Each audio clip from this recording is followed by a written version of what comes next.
सभी को नमस्कार जी। सभी पत्रकार लोग जो पहुंचे हैं इनका मैं धन्यवाद करता हूं।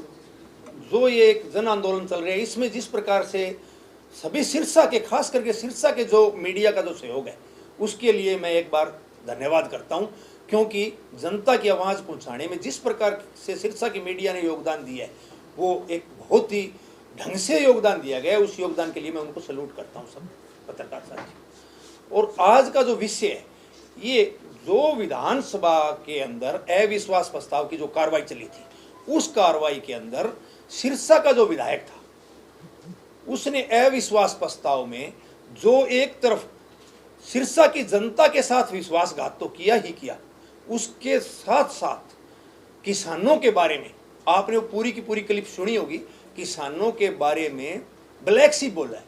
वो एक बहुत ही बुरी बात है। किसानों को काली भेड़ बोलना कितनी गंदी बात है। यानी वो एक अभद्र शब्द, अमानवीय शब्द यूज किए, वो भी विधानसभा के अंदर, विधानसभा की कार्रवाई में जो अविश्वास प्रस्ताव की जो कार्रवाई चल रही थी, सरकार के पक्ष में जो वोट डाल रहा था, सरकार की वाई वाई कर रहा था, कानून के बारे में बता रहा था। कानून बनाने वालों ने कानून बनाए हैं तो बहुत ही सही कानून बनाए हैं, मैं उन कानूनों के साथ हूं। और उसके साथ साथ भाई जो आंदोलनकारी है वो तो काली भेड़ है, ब्लैक शीप है। और इस बात के लिए मैंने आपके माध्यम से सिरसा की जनता को बताना चाहता हूं कि आपको ब्लैक शीप बोलने वाले से आप जवाब लें और उसको घुसने के साथ साथ ऐसा आंदोलन करें। मैं ये आपकी मीडिया के माध्यम से जनता को बताना चाहता हूं कि हमारे साथी सभी लोग उस व्यक्ति से, उस एमएलए से जिसने विधानसभा में हमारे को ब्लैक शीप बोला है, ब्लैक शीप का जवाब लें। अगर वो सार्वजनिक माफी नहीं मांगता तो उसके खिलाफ एक बहुत बड़ा आंदोलन करें। और यही मांग, मैं अकेला कभी मैं आंदोलन नहीं कर सकता। ब्लैक शीप बोला है, उसका दुख मेरे को हो सकता है मेरे को ज़्यादा हो, किसी भाई ने नहीं सुनी हो उसको कम हो, या किसी ने सुनी हो उसको ज़्यादा हो, लेकिन मैं सिरसा की जनता से मांग करता हूं कि उसके खिलाफ आंदोलन करें और उस आंदोलन में हम सब बढ़ चढ़ कर हिस्सा लें। और जब तक वो माफ़ी नहीं मांगे तब तक उसका घर से निकलना बंद करें। क्योंकि विधानसभा के अंदर आपको जिस प्रकार से आपके बारे में जो आपकी किसान की संज्ञा दी गई है ब्लैक शीप की, वो बहुत ही दुर्भाग्यपूर्ण है। ऐसे आदमी को देखो, जनप्रतिनिधि होकर जनता की आवाज़ उठाते हैं और वो जनता के बारे में किस प्रकार बोलते हैं। हमारा जनप्रतिनिधि हमारी आवाज़ उठाने की बजाय, हम उठानी तो हमारी आवाज़ थी, और हमारी आवाज़ उठाने की बजाय हमें काली भेड़ बोलता है वहाँ विधानसभा में जाकर। और हमारी जो आवाज़ थी वो पैरवी सरकार की करता है, सरकार का कलरक बन के। तो इस बात के लिए मैं जनता से आग्रह करता हूं कि एक बड़ा आंदोलन करे और इससे पूछे कि इसने हमारे को ब्लैक शीप कैसे कहा, किसानों को ब्लैक शीप कैसे कहा। अगर उसके बाद ये सार्वजनिक माफी मांगता है, उसके बाद भी जो बहिष्कार हमने किया है बीजेपी, जेजेपी और जो भी निर्दलीय विधायक है जिन्होंने सरकार के पक्ष में वोट डाला है, जिन्होंने किसानों के खिलाफ वोट डाला है, जिन्होंने इस कानून को सही ठहराया है, उनका हम कहीं भी घुसने का विरोध तो करें ही करेंगे, वो तो एक अलग है। लेकिन ब्लैक शीप जो इसने बोला है उसके ऊपर ये माफ़ी मांगे और उस बात को ये वापस ले, नहीं तो इसके खिलाफ हम एक सिरसा के अंदर बहुत बड़ा आंदोलन खड़ा करेंगे। और यही मांग मैं जनता से करता हूँ। और मैं भी कोशिश करूँगा, गाँव-गाँव जाऊँगा और उन लोगों को बताऊँगा अभी किस प्रकार से आपके बारे में इसने विधानसभा में बोले। और रही आंदोलन का रूप क्या रहेगा? देखो, पहले तो हम इसको टाइम देंगे भाई। अगर ये अपनी क्लिप खुद सुन के ब्लैक शीप के ऊपर ये सार्वजनिक रूप से माफी मांगे और ये कहे भी ये शब्द मैं वापस लेता हूं, और जो इसने कानूनों का विरोध किया है उसके एवज में तो देखो गांव में तो उसके कोई घुसने नहीं देगा, कहीं इसके कोई सार्वजनिक प्रोग्राम नहीं होने देंगे। लेकिन जो ब्लैक शीप वाला है उसके ऊपर आंदोलन हम खड़ा करेंगे और उसके जब आंदोलन खड़ा करेंगे उसमें हम इसके घर का इस प्रकार से घेराव करेंगे कि हम वहां से जाएंगे नहीं जब तक ये वो शब्द वापस नहीं लेगा, या ये पहले ले ले शब्द वापस। हमें आंदोलन न करना पड़े, हमें आंदोलन करने के लिए मजबूर सरकार ने किया है। और ऐसे व्यक्ति जो जनप्रतिनिधि है ये भी हमें आंदोलन करने के लिए मजबूर कर रहे हैं। कब तक का टाइम दिया जाएगा? 15 दिन का टाइम।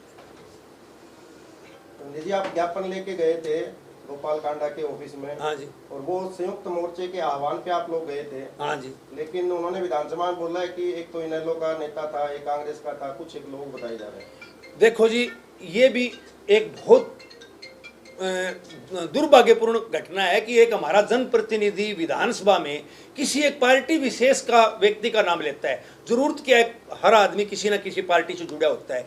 और देखो, ये व्यापारी लोग राजनीति करते हैं तो क्या किसान राजनीति नहीं कर सकते? हमारा किसानों का भी है कि हम राजनीति करते हैं, हम पार्टियों से जुड़े हुए हैं। वहाँ हर पार्टी के लोग थे, वहाँ बीजेपी के भी लोग थे जो इस कानून के खिलाफ हैं, जो किसानों का समर्थन कर रहे हैं, वो बीजेपी के कार्यकर्ता वहाँ थे।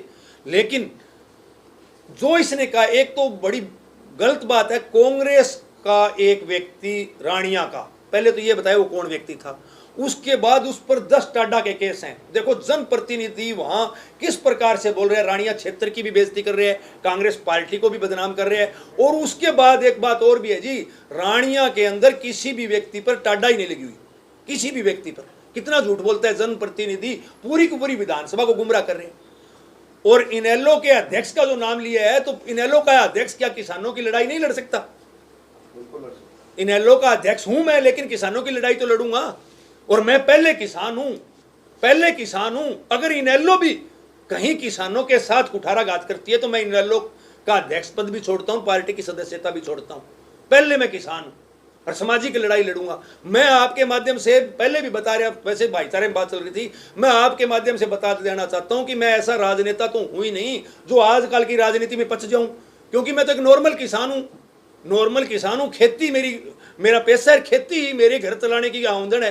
तो खेती की आमदन वाला आदमी तो कोई सामाजिक काम तो कर सकता है, वो मेरी सोच है। मैंने पढ़ाई की थी, उसके बाद मैंने सोचा था भी मैं नौकरी लग जाऊंगा, मेरे को नौकरी नहीं मिली। उसके बाद मैंने सोचा भी तेरा जीवन तू समाज सेवा में, चाहे जहां भी कहीं भी, चाहे किसान की लड़ाई हो, समाज की लड़ाई हो, या कहीं किसी भी वर्ग के साथ शोषण हो रहा हो, किसी व्यक्ति विशेष के साथ भी अन्याय हो रहा हो, तो मैं चल पड़ता हूं। यही मेरी एक सोच है। और इसमें राजनीति मानो और चाहे समाज सेवा मानो, लेकिन राजनीति भी करूं तो इसमें बुरा क्या है? किसान राजनीति नहीं कर सकता, किसी पार्टी का अध्यक्ष नहीं बन सकता। ये तो देखो, यही तो सबसे बड़े दुख की बात है कि जनप्रतिनिधि होकर, जो खुद जनप्रतिनिधि है और वो राजनीति उस प्रकार की कर रहे हैं, बिजनेस के रूप में राजनीति कर रहे हैं, और वो अच्छे लोगों के बारे में विधानसभा में इस प्रकार से बोलता है। यही तो दुख की बात है। इसी बात के लिए मैंने ये प्रेस कॉन्फ्रेंस की है। लेकिन गोपाल कांडा कह रहे हैं कि उन्होंने हल्के के लोगों के विकास के लिए मनोहर लाल खट्टर को समर्थन दिया। एक बात पूछना चाहता हूं जी, मनोहर लाल खट्टर को समर्थन दिया है, हल्के के लोगों के विकास के लिए दे दिया। पहली बात तो यहां मैं ये पूछना चाहता हूं, जो इसके हल्के का जो क्षेत्र है, उसके अंदर जो वाटर लेवल है वो बहुत ज्यादा नीचा है, सारे खेत जो खराब हो गए हैं, उसके लिए एक ही व्यवस्था बताई, मनोहर लाल खट्टर ने कौन से पानी की व्यवस्था कर दी, और कौन से इसने विकास के लिए बार बार एक ही बात गिना रहे हैं कि हम मेडिकल कॉलेज ले आए। उसके लिए एक तो डिप्टी सीएम वाई लूट रहे हैं, एक बिजली मंत्री वाई लूट रहे हैं, और ये बताओ वो कौन सा आदमी लेके आया, कौन सा वाई लूट रहे हैं इस पर? ये तो एक सिर्फ ये तो वो बात होगी भी ये जो राजनीतिक लोग हैं, ये राजनीति लोग है ही नहीं, ये वो राजनीति लोग हैं जो किसानों को तो राजनीति के बता रहे हैं, और जो पैसे के लिए राजनीति करते हैं, इन्होंने अपनी खाल बचाने के लिए, अपना कुछ कमाने के लिए ही समर्थन दिया। इन दोनों की तरफ से कोई अभियान चला जाएगा, इन दोनों अध्यक्ष भी उनकी तरफ से इनके खिलाफ कोई अभियान चला जाएगा? ये मौके की जो लड़ाई है, ये किसान की लड़ाई है। इनेलो पार्टी अगर फैसला लेगी तो इनेलो भी अभियान चला सकती है, इनेलो के अध्यक्ष के बारे में बोलने पर। लेकिन इनेलो को तो इसमें कोई, देखो सबसे बड़ी बात तो इसमें आम आदमी को और किसान को दिक्कत है भाई, किसान कोई किसी भी पार्टी का अध्यक्ष हो सकता है। इसमें इनेलो अभियान चलाए, इनेलो तो अपना फर्ज है वो निभा रही है किसानों के साथ। अभियान चलाने की सोच रहे हैं कोई, जो भी गोपाल कांडा जो वक्तव्य दिया उसके खिलाफ? इसमें मुख्य मुद्दा किसान चलाएंगे अभियान, सर्वप्रथम किसान चलाएंगे, पार्टी नहीं चलाएगी, किसान चलाएंगे। 15 दिन के बाद आप शुरू करोगे? हाँ, 15 दिन के बाद हम इसके घर का घेराव करेंगे, और हम जब तक नहीं जाएंगे, जब तक ये वो सोबत जो किसानों के बारे में ब्लैक शीप बोले, काली भेड़ बोले, वो वापस नहीं लेते। अगर माफी मांग लेते हैं तो उसके बाद जो गांव का बहिष्कार आपने पहले वो बहिष्कार रहेगा, वो किसानों की तरफ से कानूनों का समर्थन करने में, किसान का विरोध करने पर बहिष्कार हुआ है। वो तो इससे ही अलग मैटर है, वो तो जेजेपी का भी है, वो तो बीजेपी का भी है, और वो तो जो भी निर्दलीय विधायक है, ये नहीं और भी कोई आएगा उसका भी बहिष्कार है। अगर रणधीर रोलन है जो आजाद विधायक है, वो अगर यहाँ आता है सिरसा में तो उसका भी है, वहां जाता तो वहां भी है, पूरे प्रदेश के अंदर बहिष्कार है।